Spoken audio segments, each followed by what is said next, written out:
Just a temp. That's what they whispered when Rachel Torres walked past the break room. Just a temp who doesn't know how things work here.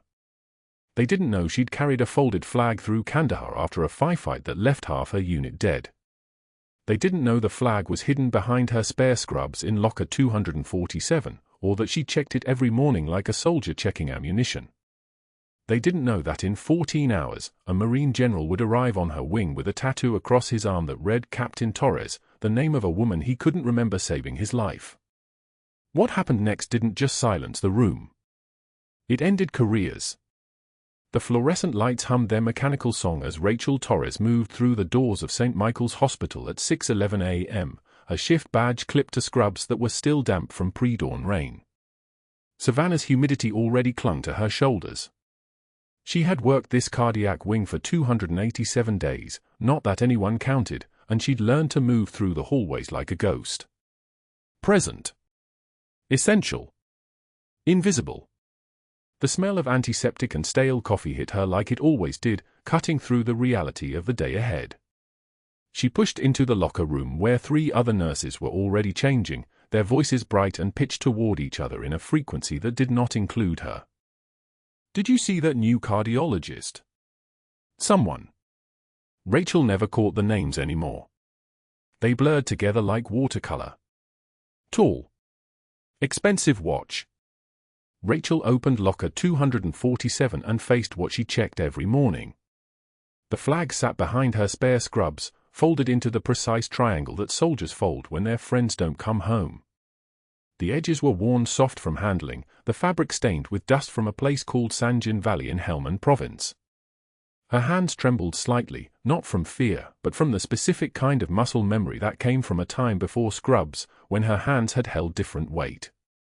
She touched the folded corner once. Always once. A ritual. A promise that she hadn't forgotten. "Rachel, you okay?" One of them. The kind one. Her name was Sarah, and she asked things like "you okay?" in a way that meant she actually wanted the answer. "Fine." Rachel's voice came out steady, the way voices should. "Just tired." The clock on the wall read 6:51. She had 9 minutes before morning shift report. She closed the locker and turned toward the cardiac wing. Behind her, she heard Sarah say something to the others, something kind, and then the conversation shifted away, the polite cruelty of people who included you once before deciding you were too quiet, too separate, too whatever she was that made the break room go 3 degrees cooler when she sat down. The cardiac wing of St. Michael's Hospital was a place of precise rhythms and careful choreography. Monitors beeped their steady songs. Ventilators wheezed their mechanical breath. The floors were linoleum that squeaked under Rachel's shoes, a sound she'd learned to hate because it announced her arrival before she could choose whether to appear. Locker 247 wasn't the only place she kept secrets.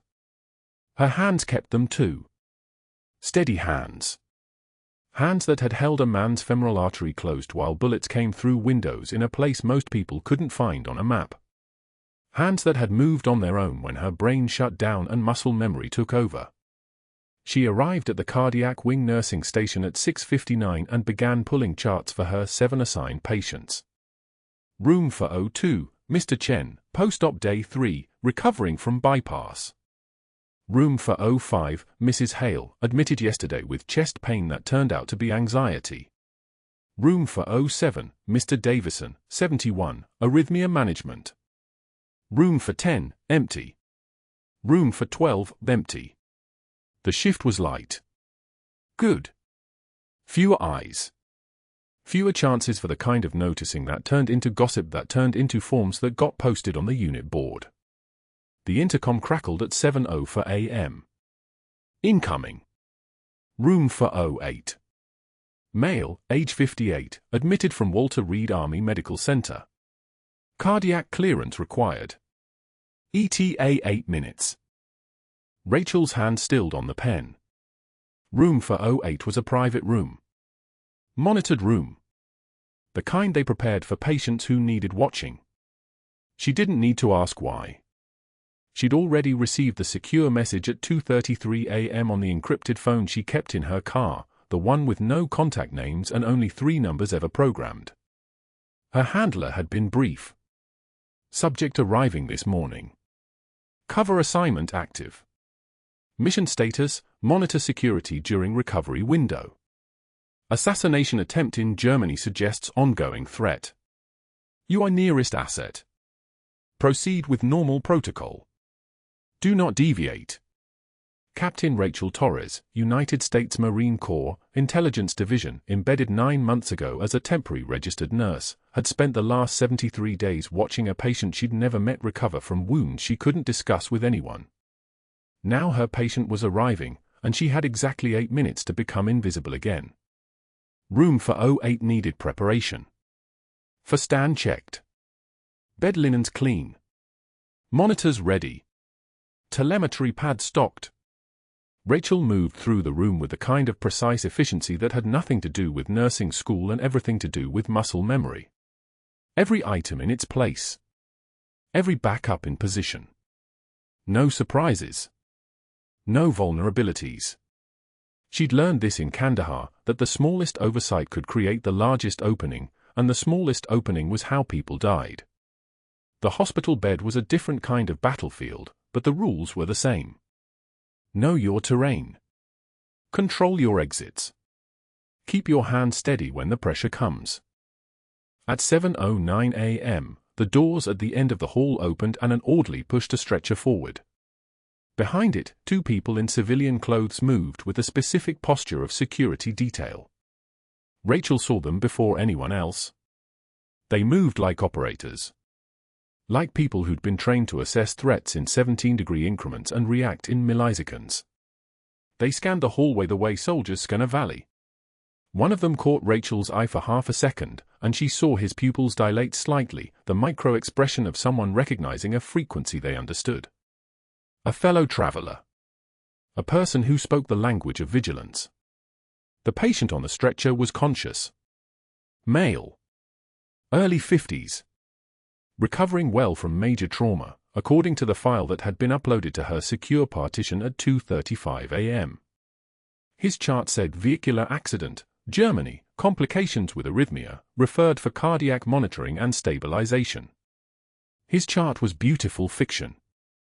His actual file said Marine General Morrison, assigned to JSOC forward operations, target of a precision assassination attempt at a military conference in Baden-Baden, vehicle bombed with an estimated 1,700-pound IED that killed his driver and 2 security escorts. He survived because he was sitting in the right seat and the device was placed on the left side. Survived because luck is physics applied slowly. Survived because, according to the file, a young captain named Rachel Torres had pulled him out of the burning vehicle and dragged him across 237 meters of exposed ground while weapons fire cracked the air around them. That was 8 years ago. He wouldn't remember her. 8 years was enough time for trauma to rewrite everything. But as the orderly pushed him into room for 08, Rachel saw the arm that came out of the sheet, and there it was, a tattoo across the deltoid in bold lettering. The kind that didn't fade, the kind that meant something. Captain Torres in Marine Corps blue. Underneath it, a date. The date. The day he decided to carry her name on his skin because she'd become the last thing he remembered before the world went white with fire. He didn't recognize her. His eyes moved across her face with the distant courtesy of a patient toward medical staff. No spark of recognition. No sudden understanding. The file said the blast had taken his short-term memory. His memory of that day had been absorbed by the shock wave itself. But he was carrying her name anyway. He was carrying it the way people carry ghosts, without knowing they were haunted. I'm Rachel. I'll be your primary nurse today. Her voice was quiet, pitched to the frequency of calm that prevented panic. Professional. Deferential. The voice of someone who knew her place and stayed in it. We're going to get you comfortable, get you connected to monitoring, and then the cardiologist will be in to assess. Thank you. His voice was measured. Command voice underneath, even weakened by pain medication. How long am I here? As long as you need to be.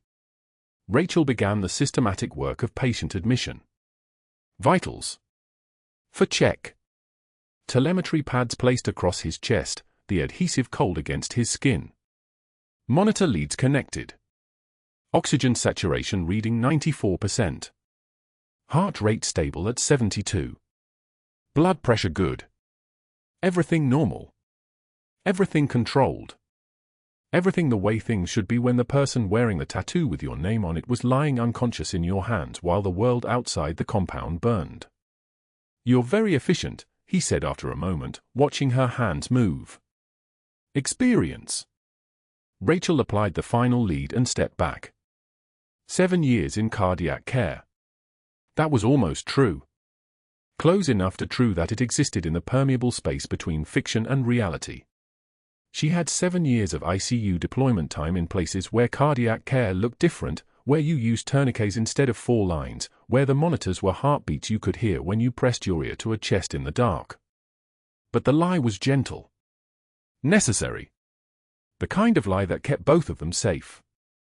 The door opened and Dr. James Pierce walked into room 408 with the specific confidence of a man who'd never been questioned. He was 56, tanned the color of someone who played golf twice a week, and his Rolex caught the fluorescent light like a small betrayal. He wore his white coat like armor and carried his iPad like it was scripture. Behind him came a resident, nervous and young, still perfecting the art of looking comfortable in rooms with dying people. "General Morrison. I'm Dr. Pierce. I'll be handling your cardiology protocol personally." Pierce's voice had the texture of a man accustomed to being believed. "We're running the standard post-trauma cardiac assessment. EKG, echocardiogram, stress panel. Just want to make sure the blast didn't rattle anything we need to worry about." "Appreciated, Doctor." Morrison's voice steadied. "Command returning." The medication wearing off slightly, and the real man beginning to surface. "Rachel here is one of our best." Pierce gestured toward her with the casual ownership of a man used to distributing praise like currency. "Very thorough with protocols. Very by the book." But something shifted in his eyes as he looked at her. A flicker. A recalibration. She saw his pupils narrow slightly, the micro-expression of someone reassessing a threat they'd previously categorized as negligible. She was too competent. Her hands had been too steady. The way she'd prepared the room had been too anticipatory, as if she'd prepared it before, as if she'd known exactly what Morrison would need before he arrived. She'd made the mistake of being too present. And in doing so, she'd made Dr. Pierce begin to wonder if there was something beneath the quiet. "When does the EKG start?" Rachel's voice came out deferential. Back to submissive. The moment was gone. "Once we stabilize. Maybe an hour." Pierce turned away, already moving to the next room, the next patient, the next person to heal or harm depending on which version of the narrative he preferred. But as he walked past her, Rachel felt the weight of his attention shift. Not gone. Just redirected. Like sunlight moving across a valley, illuminating something that had been hidden before. In room 408 behind her, General Morrison settled back into the hospital bed, his eyes closing, the medication pulling him under. His arm lay on top of the sheet with the tattoo still visible. Captain Torres in letters that would never fade, a name he couldn't remember attached to a face he couldn't recognize. Rachel moved to the monitors and began her documentation. Every medication dose. Every vital sign. Every supply used. Every moment recorded in the meticulous charting that Dr. Pierce would later describe as excessive. She didn't know yet that this paper trail, this obsessive documentation of every detail, would become the thing that exposed him. She only knew that documentation kept people alive. Documentation told the truth. Documentation was what saved lives when institutions tried to hide them. But that wasn't the worst part. Morning rounds at St. Michael's moved like clockwork, a rhythm Rachel had learned to anticipate. The general's room at 0800 sharp. His daughter by the window. His son-in-law stationed near the vitals monitor like he was guarding classified documents. Dr. Pierce entered with his tablet and that particular tilt to his chin that meant he'd spent his morning preparing ammunition.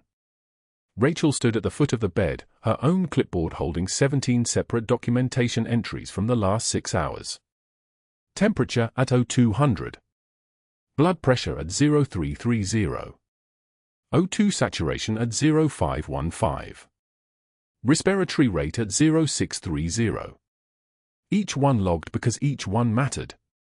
Because vital signs don't wait for business hours, and because soldiers don't die on someone else's schedule. Dr. Pierce's voice arrived before he did, loud enough for everyone in the hallway to hear it too. Nurse Torres, or should I say, Nurse Checklist, did you really need to document 17 separate vital sign assessments in a 6-hour period? He didn't ask it like a question.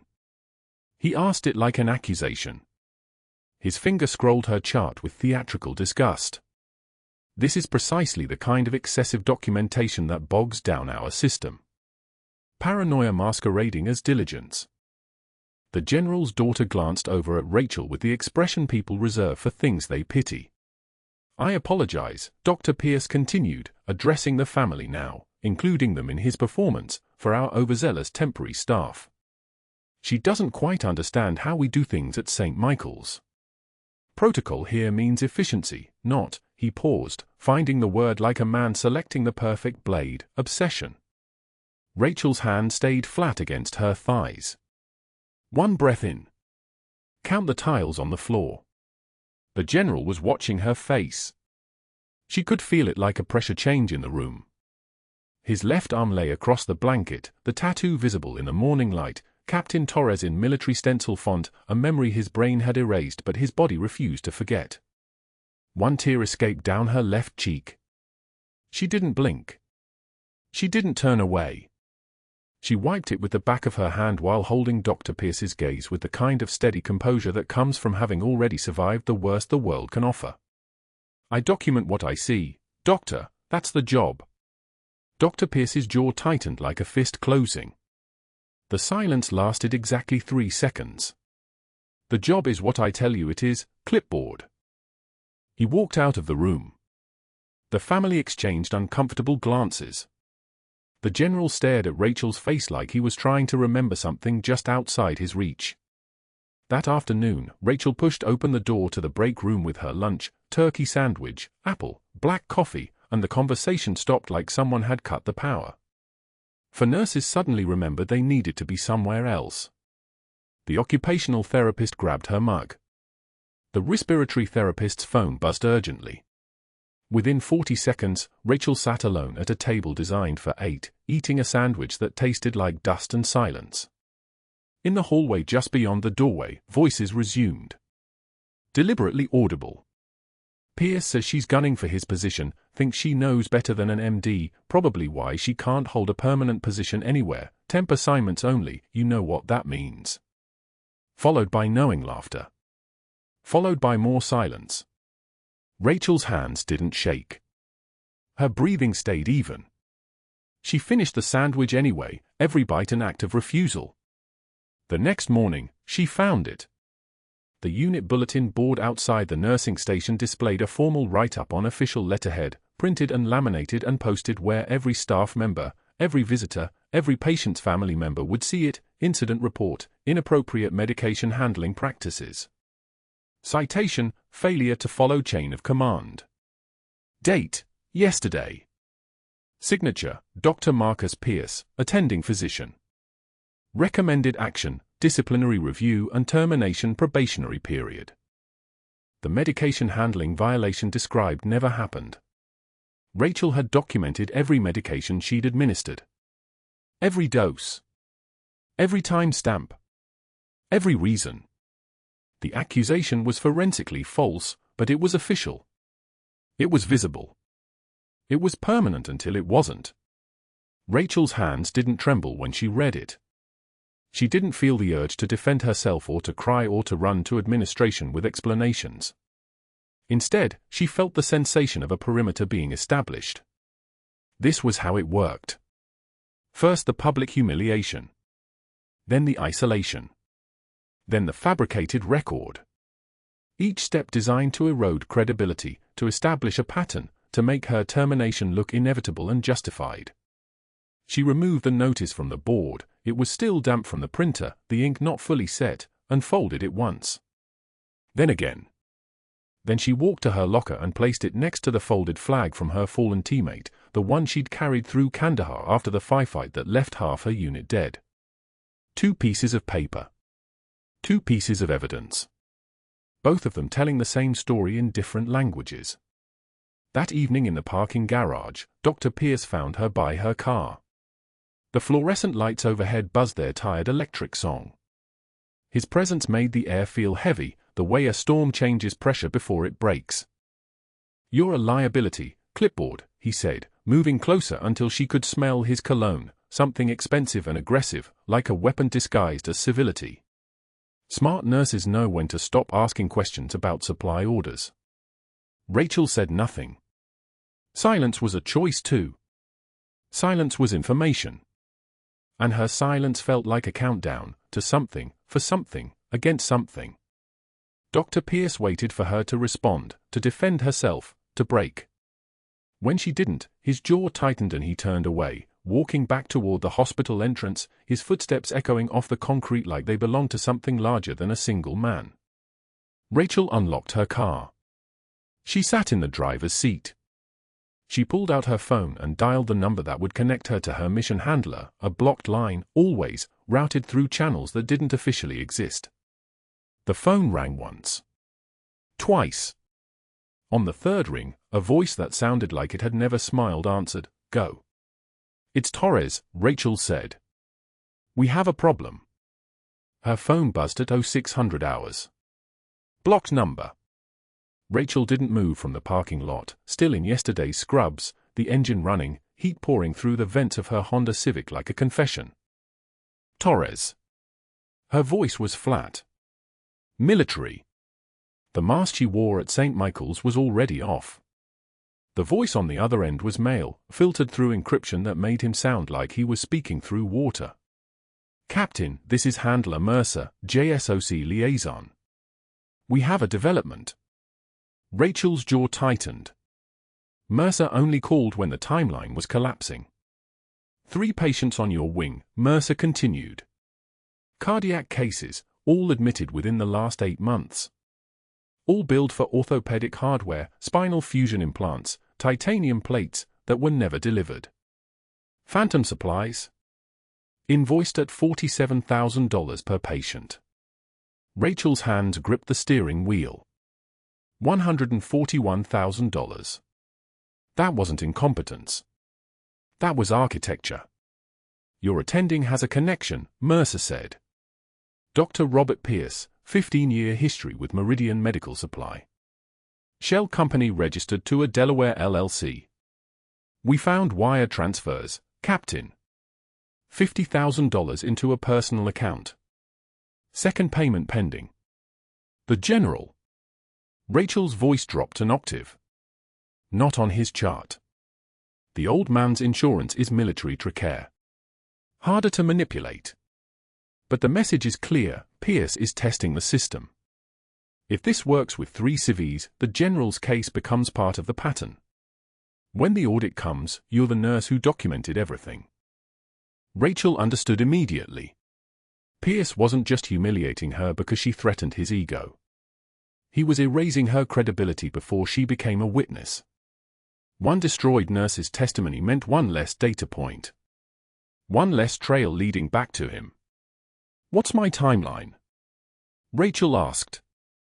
72 hours, maximum. We're filing the complaint with the state medical board today. Once that hits, Pierce will know he's exposed. He'll move fast. Your job is to stay on that wing, keep documenting, and keep the General breathing. The line went dead. Rachel sat in her car for exactly 90 seconds, engine idling, the morning light turning the parking lot the color of burnt copper. She pulled up her shift schedule on her phone. 0700 to 1900. 12 hours in the same building as a man who now knew, or would soon know, that she was counting his crimes. She drove home to shower. She needed to look like a nurse who still believed she had a future. Dr. Pierce's first call came at 0745 before she even clocked in. He was already in his office, already strategizing. The phone rang in a corner office on the 3rd floor, mahogany desk, a sailboat painting that cost more than Rachel's car, and on the other end was Gerald Ashton, hospital board member, venture capitalist, Pierce's golf partner at Savannah Golf Club. "Gerald, thanks for picking up." Pierce's voice was smooth, practiced. The voice of a man who had made 1,000 calls like this. "I have a small concern about one of my nursing staff. A temp, Rachel Torres. She's been here about 9 months." Gerald listened. Gerald always listened. He owed Pierce a favor from the Henderson arbitration case. "Her documentation is excessive," Pierce continued. "I'm talking about charting patterns that suggest either paranoia or an attempt to build a case. Now, I ran a quick background check. I like to know who's on my team, and something seems off with her credentials. I was wondering if you could expedite a formal background review through HR. Nothing official yet. Just a precaution." There was a pause. Then Gerald said, "I can make a call." "What am I looking for?" "Licensing irregularities. Clinical hour discrepancies. Anything that suggests she isn't who she says she is." Pierce smiled at his own irony. "I just want to protect the hospital's liability." Gerald hung up and called Miriam Chen in HR. Miriam called the State Nursing Board. By 0900, the machinery was in motion, not an investigation yet, just a routine credential verification, the kind that took 48 hours and required paperwork, and during those 48 hours, rumors would start. Dr. Pierce made his second call at 0805, this time to Sarah Delacroix at the University of Georgia School of Nursing. She was the registrar, and she had processed Rachel Torres's license application in 2015, and she would remember nothing about it except what she could find in a database that listed clinical hours and rotating supervisors. "Sarah, this is Robert Pierce, attending physician at St. Michael's in Savannah." His tone was collegial, concerned. "One of my nurses lists her graduation from your program in her file, class of 2015, and I'm just doing a routine credential verification.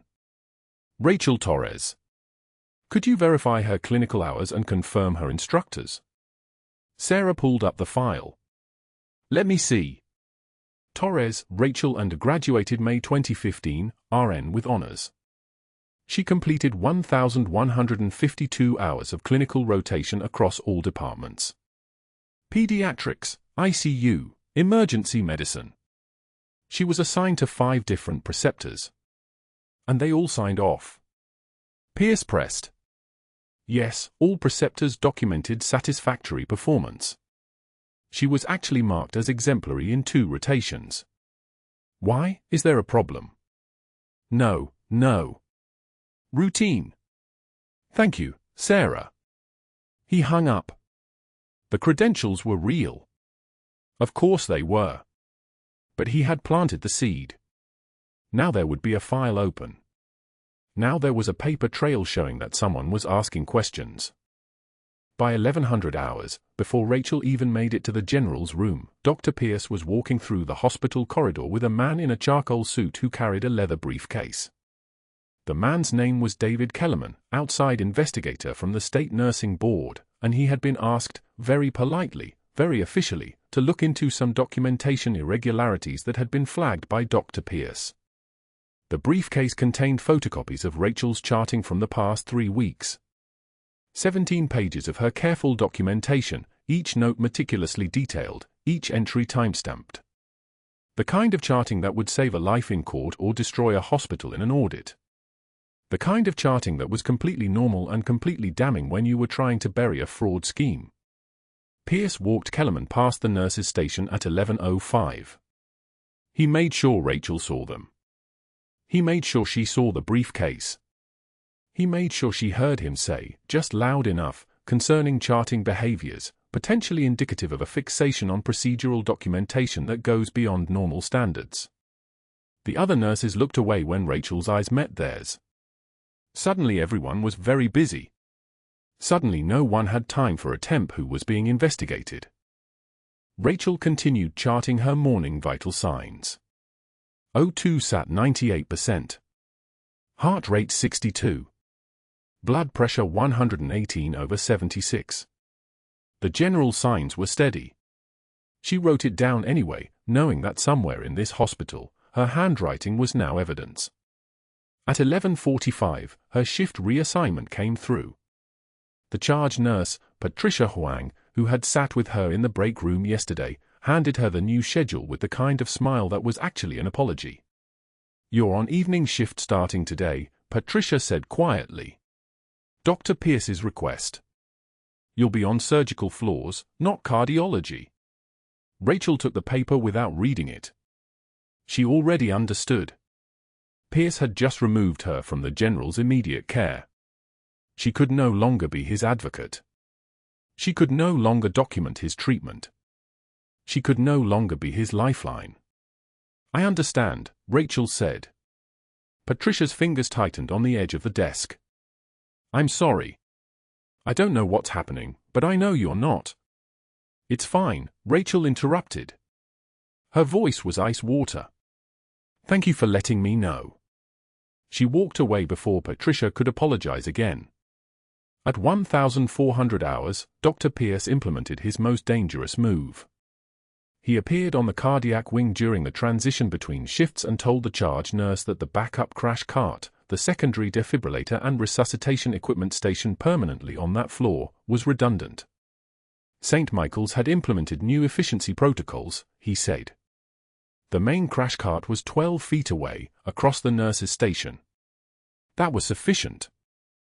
"But sir," said Marcus Webb, the charge nurse, a man with 23 years of emergency medicine experience, "the whole point of a backup cart is response time. If someone codes in a patient room, 12 feet is..." "12 feet is nothing," Pierce interrupted. His voice carried the weight of institutional authority. "The main cart is equipped. It's more than sufficient. With respect, sir, that's not how we've done this. The Joint Commission standards specifically recommend." "Then we'll update our protocol," Pierce said. "Start with room for 12. Pull that equipment." He walked away. Marcus Webb stood in the hallway, watching, and then he made a decision that would matter in 36 hours. He documented Pierce's order in the shift log. He didn't argue further. He just wrote it down. Rachel saw the entry when she returned for her evening shift at 1900. She read the log in the break room, behind the closed door, where no one could see her face register the implications. A crash cart removed. From the cardiac wing, where a Marine general with a known rhythm disturbance was recovering from an assassination attempt. This wasn't just fraud anymore. This was preparation for something worse. She pulled up her personal encrypted log on her phone, the one she used to document intelligence, not medical care, and added the entry, 1,400 hours. Secondary crash cart removed from cardiac wing per Dr. Pierce. Reason cited, redundancy. No updated Joint Commission documentation filed. She saved it. She uploaded it to the secure server. She knew, with the absolute certainty of someone who had trained for 9 years in contingency planning, that this entry would matter. Her son texted at 16:30, "Career day sign-up due today, Mom." Nursing? She stared at the message for 2 minutes. She thought about walking into his school gymnasium, standing in front of 14-year-olds, talking about the nobility of nursing, talking about honor and saving lives and doing the right thing, while her nursing license was being systematically destroyed by a man who was murdering the system from inside. She typed, "Love you. Proud of you." She didn't add anything else. She didn't tell him she might not have a nursing license by Friday. She didn't tell him that sometimes the brave thing and the right thing cancel each other out. She just sent the message and set her phone down. At 19:05, as she was pulling on her evening shift badge, the general's daughter appeared in the hallway. Elizabeth, 36 years old, Georgetown Law, concerned and exhausted and so completely unaware of the machinery grinding around her father's hospital bed. "Rachel," she said, her hand reaching out, touching Rachel's forearm. "I wanted to apologize. For Dr. Pierce. He can be difficult. I know he was hard on you this morning. But I'm sure you understand, he's just protecting my father. He's very protective of his patients. Rachel looked at the woman's face and saw absolute sincerity. Saw trust in a doctor. Saw faith in institutions. Yes, Rachel said quietly. I understand exactly what he's protecting. There was something in her tone, something that made Elizabeth pause. Something that sounded like she was talking about something other than medicine. Are you all right? Elizabeth asked. Rachel's composure was like still water, like a sniper holding position for 18 hours, like a Marine who had learned that the smallest crack in your facade could get someone killed. I'm fine, Rachel said. I'll take excellent care of your father tonight. That's my job. And it was. Her job had always been to protect him. Everything else, the nursing license, the career day sign-up, the note in her locker next to a folded flag, everything else was secondary to that single mission. She clocked in at 19:10 and headed to the surgical floors, where she would spend the night away from his room, unable to watch his monitors, unable to intercept whatever came next. What she didn't know was that the next thing was already in motion, and it would arrive in 33 hours, and it would require every skill she had learned in Kandahar. The dressing change was routine. That's what made it lethal. Rachel stood at the general's bedside at 21:47, unwrapping the surgical site with the measured precision that had kept her alive in Kandahar, for fingers of pressure, never rushing, reading the wound like it was a map. The incision from the assassination attempt in Germany was healing. Clean. No sign of infection. The general dozed under mild sedation, his chest rising and falling with the mechanical patience of a man who'd learned to sleep anywhere. The wound care nurse, a new hire named Stacy, 23, still moving like she was afraid of breaking things, worked beside her. Looks good, Stacy said. I'll grab fresh gauze.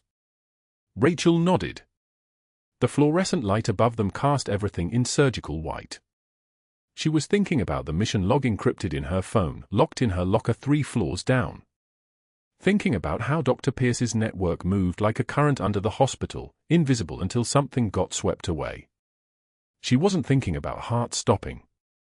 The general's monitor changed tone. Not a beep. A scream. His back arched off the bed, his body rejecting something invisible. The rhythm on the screen fractured into chaos, V-fib, the electrical system of his heart splintering like shattered glass. 1 second of normal sinus rhythm. Then nothing but noise. Get me a crash cart, Rachel said. Her voice didn't rise. It dropped. I'm calling it, Stacy fumbled for the intercom, her hands shaking. Code blue, cardiac wing, bed 4. The crash cart is on the surgical floor, said Marcus Chen, the respiratory tech who'd wandered in to check oxygen flow. Dr. Pierce moved it yesterday. Said we didn't need 2 on one wing. Cost cutting. 40 seconds. Maybe 50 if someone ran. The general's lips were already turning grey. Rachel was already moving. Her hands found the pocket knife on her belt, the one she kept for the reason she couldn't explain to civilians, and she dumped it onto the sterile field, dousing the blade in hand sanitizer, the hiss of air escaping like a pressure valve opening. Someone needed to be scared. Someone needed to move. She didn't have time for scared. Scalpel. Now. Someone find me clamps, tubing, anything metal we can use to keep his chest open. Her voice had changed. It wasn't a request anymore. It was the voice of someone who'd made tourniquets out of bootlaces and told 18-year-olds to stop bleeding to death because they didn't have time for dying. You bag him. Squeeze every 3 seconds, perfect rhythm. You keep everyone out of this room until I say otherwise. We don't have an audience. The nurses moved like soldiers. That was muscle memory responding to conviction. Rachel made the incision between his ribs, left anterolateral thoracotomy, 1 smooth motion from shoulder to abdomen. The pocket knife wasn't sterile, and it didn't matter because a dead patient was sterile in a very permanent way. She cracked his chest open with pressure that would make a surgeon vomit, her hands entering the cavity while blood still pooled, her fingers finding his heart. It was fluttering. Useless. A motor running without fuel. Her palm found the cardiac muscle and her hand began to work. Squeeze, release, manual compression in a rhythm born from combat casualty care when the only equipment was what you carried and the only anesthesia was adrenaline. The other nurses had stopped moving. They were watching a temp nurse commit a procedure that didn't exist on the nursing spectrum, that required a surgical license and a death wish and a certainty that came from somewhere they couldn't name. "Talk to me," Rachel said to Marcus. "Blood pressure. 60 over nothing. Falling. Oxygen saturation? Climbing. 82 now. 85. She could feel the general's heart responding to her hand. The muscle was remembering its job. In Kandahar, she'd done this in sand with mortars incoming and no team. Here she had electric light and antibiotics and a respiratory tech pushing oxygen into lungs. Here, he should live. 3 minutes. That's how long it took for the heart monitor to show something other than chaos. A rhythm. Weak, but real. A heart finding its way back to work. Rachel kept her hand moving, kept the compression steady, kept the cadence locked in the part of her brain that had learned it in blood and kept it muscle memory. "Crash cart," someone shouted. The doors burst open. A team of residents flooded in, their faces cycling through confusion, recognition, and the kind of fear that comes from watching something impossible happen and having no explanation. Dr. Pierce arrived 3 seconds after they did. He stopped in the doorway, his face cycling through shades of purple that suggested his blood pressure was doing its own version of VFib. "What the hell is happening?" His voice was a shriek. "Who authorized this? Who told you?" "He was dead," Rachel said. She didn't remove her hand from the general's chest. She didn't break rhythm. "Your crash cart was 40 seconds away." He didn't have 40 seconds. "You are done," Pierce spat. His hands were shaking.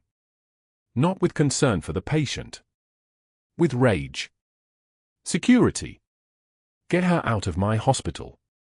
Now." The cardiologist, a woman named Dr. Hassan with hand steady as a surgical laser, stepped forward.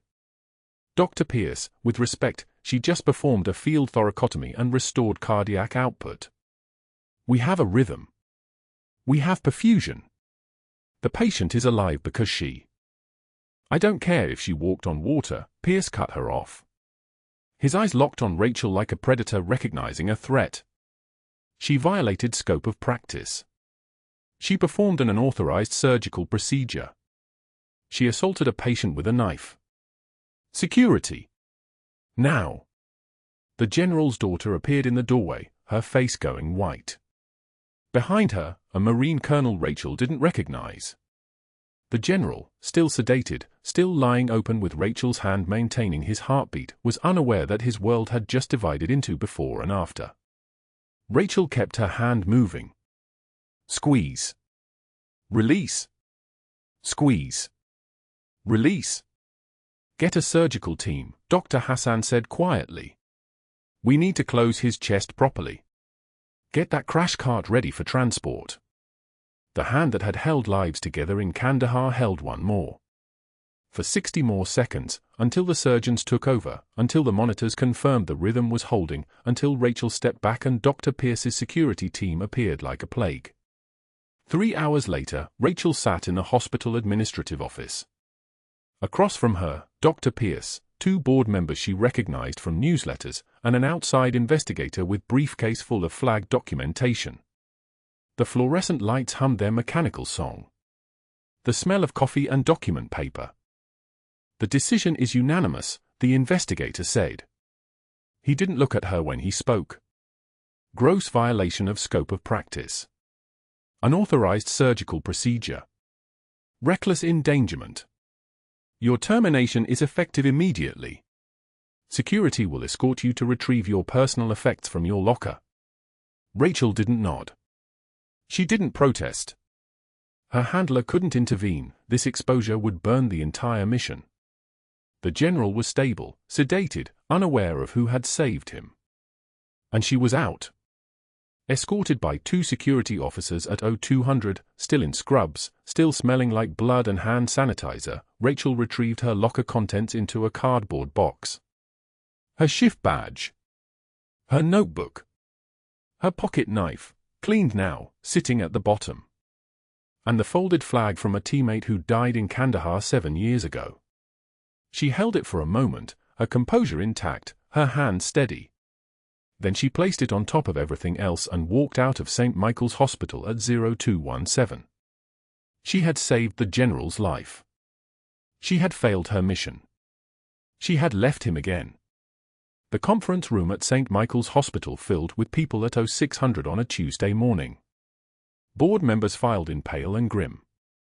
Federal investigators sat along the back wall with briefcases that looked heavier than they were. Chen from IT stood at the projector with a remote control that felt like a weapon in his hands. Nobody spoke. The fluorescent lights buzzed overhead like a hive waiting to swarm. Rachel sat in the 3rd row, still in her street clothes, her son Marcus beside her in his school uniform. She hadn't slept. Neither had he.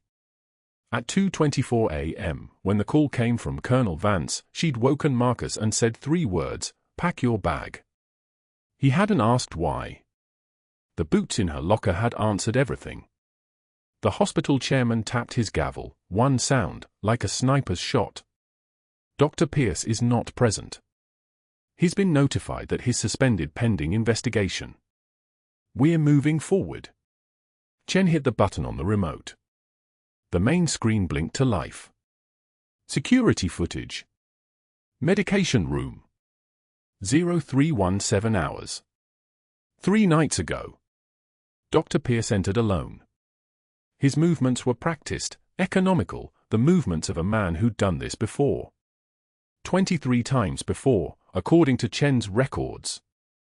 He moved to the digital station, pulled up the medication logs, and his fingers flew across the keyboard. Delete. Delete. Delete. The timestamps ran like water down a drain. 18 months of falsified inventory, documentation of drugs that were logged but never dispensed, equipment charges that never matched delivery receipts.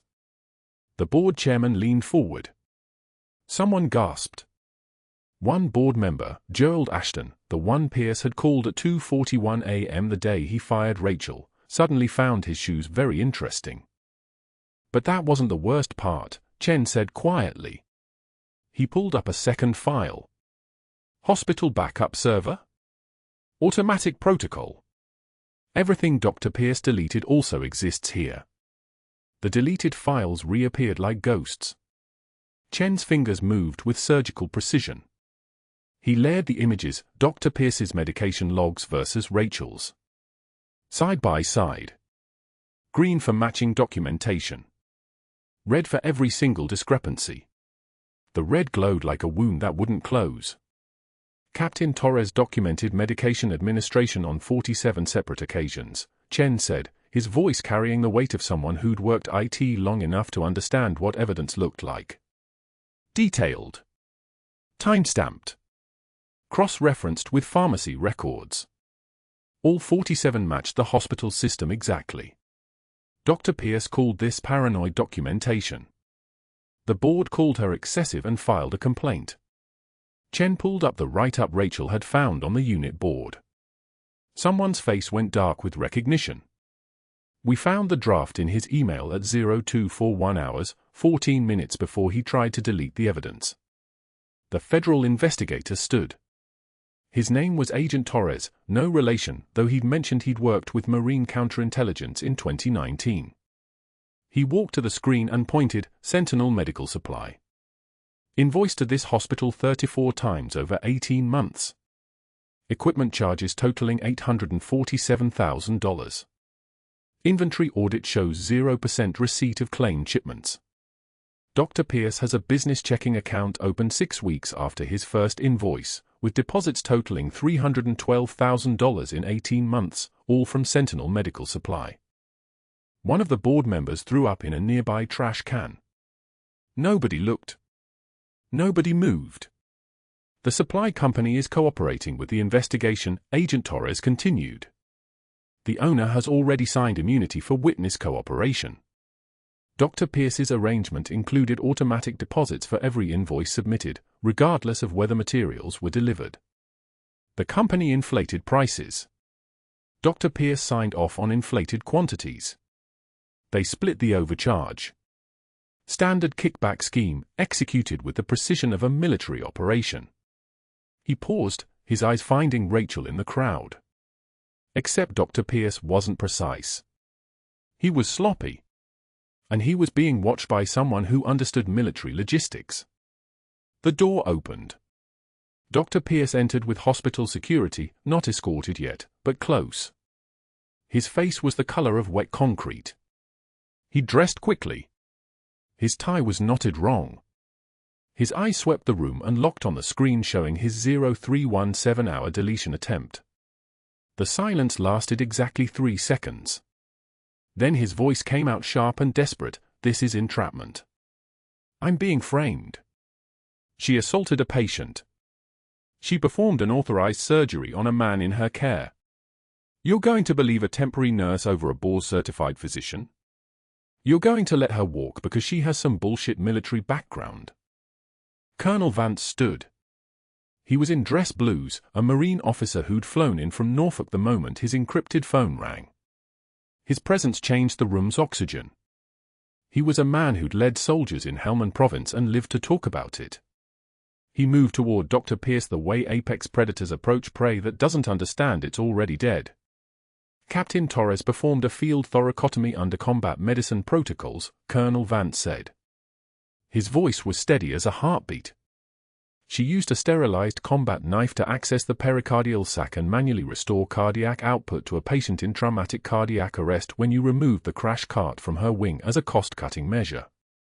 The general, the man whose life she saved, is alive today because she exceeded her nursing scope exactly the way she exceeded her infantry scope in Kandahar province. Some of us call that heroism. What do you call it, doctor? Protecting your kickback scheme." Dr. Pierce's face shifted. His eyes went to Rachel, and for one moment his expression changed from defensive to something uglier, recognition that he'd miscalculated.